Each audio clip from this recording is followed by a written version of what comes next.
নমস্কার, কেমন আছেন আপনারা সবাই?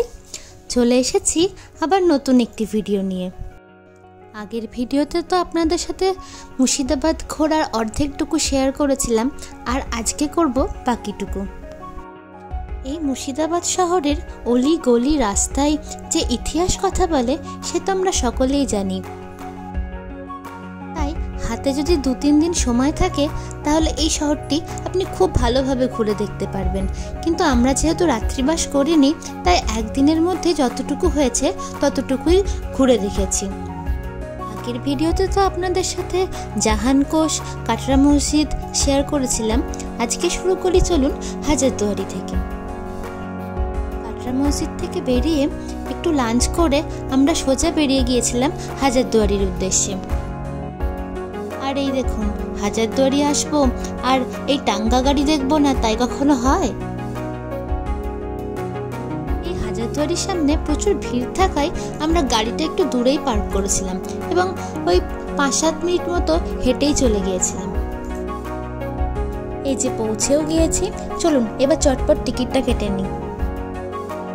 এখানে টিকিট পার হেড 25 টাকা করে।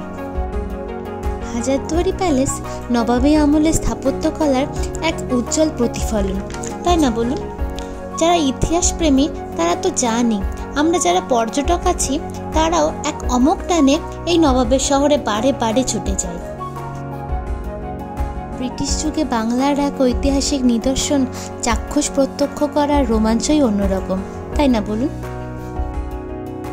হাজারদুয়ারির ভিতরে আমাদের ক্যামেরা অ্যালাউ করেনি, তাই বাইরে থেকেই যতটা হয় ততটাই আপনাদের ঘুরে দেখালাম। আর এই যে ইমামবাড়া, আর পাশেই রয়েছে ভাগীরথী নদী। এই প্যালেসের ডিজাইন করেছিলেন কর্নেল ডানকান ম্যাকলিওড। বহু দরজা বিশিষ্ট বলে এটির নাম হয়েছিল হাজারদুয়ারি। সব দরজা আবার সত্য নয়, জানেন তো, অনেক নকল দরজাও আছে। দূর থেকে দেখে আসল মনে হলেও আদতেও তা নয়। ভিতরটা তো এখন খুব সুন্দর করেই সাজানো, সে তো আপনারাও জানেন। নবাবদের ব্যবহৃত জিনিসপত্র, চেয়ার টেবিল, খাট, ডিনার সেট সবই এখন মিউজিয়ামে রাখা রয়েছে। 3টে ফ্লোরের মধ্যে 2টো ফ্লোরে ঢুকতে দেয়, আর একদম উপরেরটাতে ঢুকতে দেওয়া হয় না। এই যে, আর এইটা হচ্ছে প্রাসাদের পিছন দিকটা, এই দিক দিয়েই বেরোনোর রাস্তাটা। আমাদেরও ভেতর থেকে ঘুরে আসা হয়ে গিয়েছে, এবার যাচ্ছি কাঠগোলার উদ্দেশ্যে।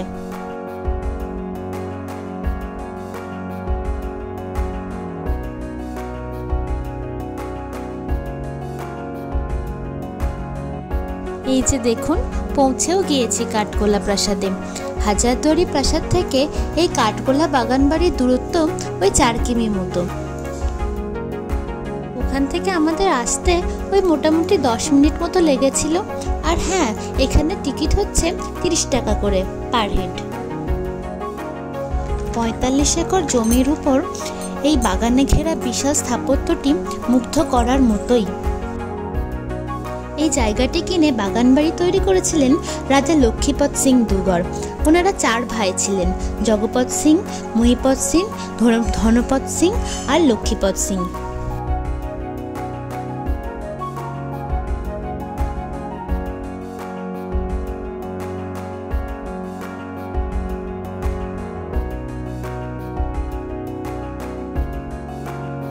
এই প্রাসাদের নাম কাঠগোলা হওয়ার পেছনেও 2টো কারণ ছিল। লোকে বলেন রাস্তার দুধারে কাঠের গোলা থেকে নাকি এই রাজপ্রাসাদের নাম হয়েছে কাঠগোলা। আবার এই বাগান বাড়ি ফুলের জন্যও বিখ্যাত ছিল। বাগানে নানা ফুলের মধ্যে গোলাপের নাম ছড়িয়ে পড়েছিল দিকে দিকে। রায়বাহাদুর বিভিন্ন দুষ্প্রাপ্য প্রজাতির গোলাপের কাটা ডাল কলম করে এই প্রাসাদের শোভা বৃদ্ধি করেছিলেন। আর কাঠগোলাপের প্রাসাদ কালক্রমে লোকমুখে নাম নেয় কাঠগোলা। সেখান থেকেও এই প্রাসাদের নাম নাকি হয় কাঠগোলা। তবে এই প্রাসাদের আগের নাম ছিল ছত্রবাগ। চলুন ভিতরে যাই এবার। এখানেও ওই একই, প্রাসাদের ভিতরে ক্যামেরা অ্যালাউ করবে না, তাই বাইরে থেকে যতটুকু সম্ভব ততটুকুই আপনাদের সাথে তুলে ধরলাম। প্রায় ৪৫ একর জমির উপর বিস্তৃত এই প্রাসাদ গ্রিক, ইটালিয়ান, মোগল, রাজস্থানী ও বাংলার নিজস্ব স্থাপত্য রীতির মিলিত প্রকাশ ছিল।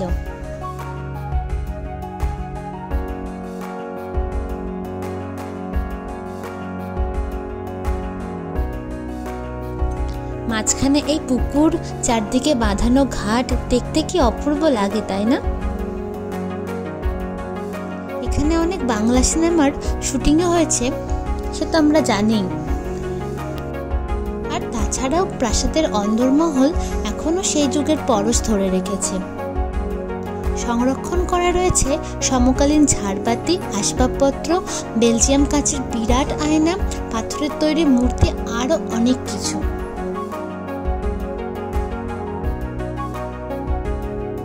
এই বাগান বাড়িতে নিয়মিত জলসা হতো। নবাব, অভিজাতদের যাওয়া আসা ছিল নিয়মিত। চলুন এবার পিছনের দিকে জৈন মন্দির আর যার জন্য এই বিখ্যাত নাম, সেই সব দেখে আসি।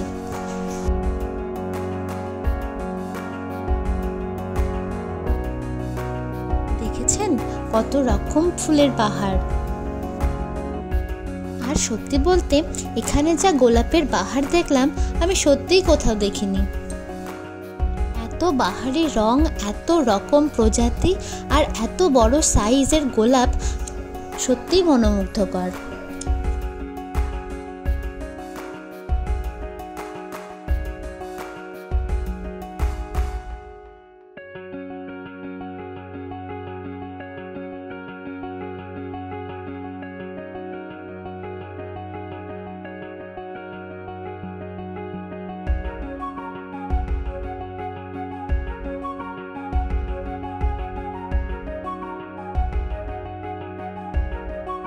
এই দেখুন চলে এসেছে গোলাপ বাগানে।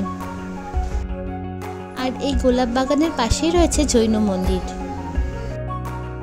শুধু গোলাপ নয়, গোলাপ ছাড়াও আরো অনেক রকমের ফুল গাছ এখানে লাগানো আছে। ভাগীরথী নদীর তীরে এই নবাবী শহর মুর্শিদাবাদ সত্যিই ঐতিহ্যমণ্ডিত। সে হাজারদুয়ারি হোক, কি কাঠগোলা বাগান বাড়ি হোক, কি কাটরা মসজিদ হোক, সবকিছুর মধ্যেই রয়েছে ইতিহাসের ছোঁয়া। গোলাপ ফুলগুলো একটু কাছে থেকে আপনাদের দেখানোর চেষ্টা করি।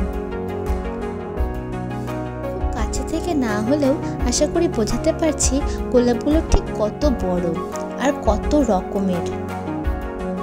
আর ফুলের রঙগুলো একবার দেখুন, কোনটা ছেড়ে কোনটা দেখব সেটা তো বুঝতেই পারছি না।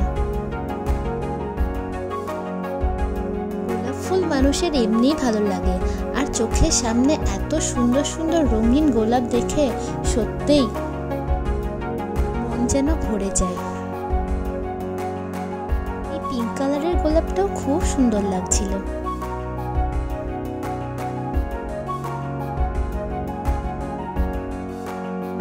ওইদিকে আরো কিছু গোলাপ আছে, চলুন এবার ওইগুলো দেখিয়ে আনি আপনাদেরকে।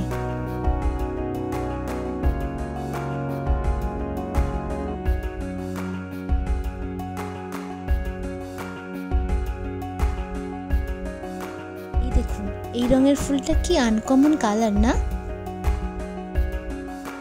আমার তো খুবই ভালো লেগেছে, আর আপনাদেরও কেমন লেগেছে আমাকে অবশ্যই কমেন্টে জানাবেন।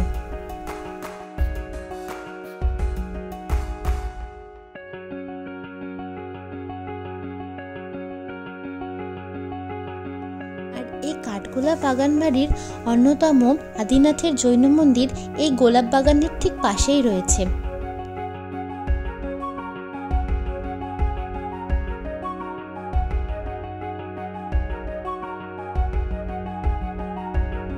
চলুন পাশের দিকে প্রচুর লাল ফুল ফুটে আছে, ওইগুলোকে একবার আপনাদের দেখিয়ে আনি।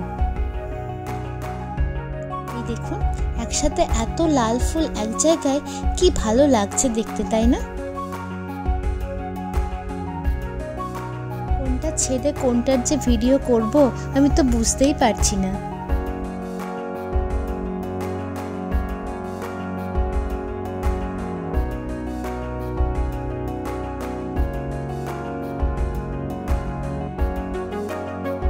বেশ, চলুন আজকে তাহলে এই পর্যন্তই। দেখা হবে খুব শিগগিরই নতুন একটি ভিডিওতে। সবাই ভালো থাকবেন, সুস্থ থাকবেন, সাবধানে থাকবেন আর খুব আনন্দে থাকবেন। আর ভিডিওটি যদি ভালো লাগে লাইক, কমেন্ট, শেয়ার এবং সাবস্ক্রাইব করে পাশে থাকবেন।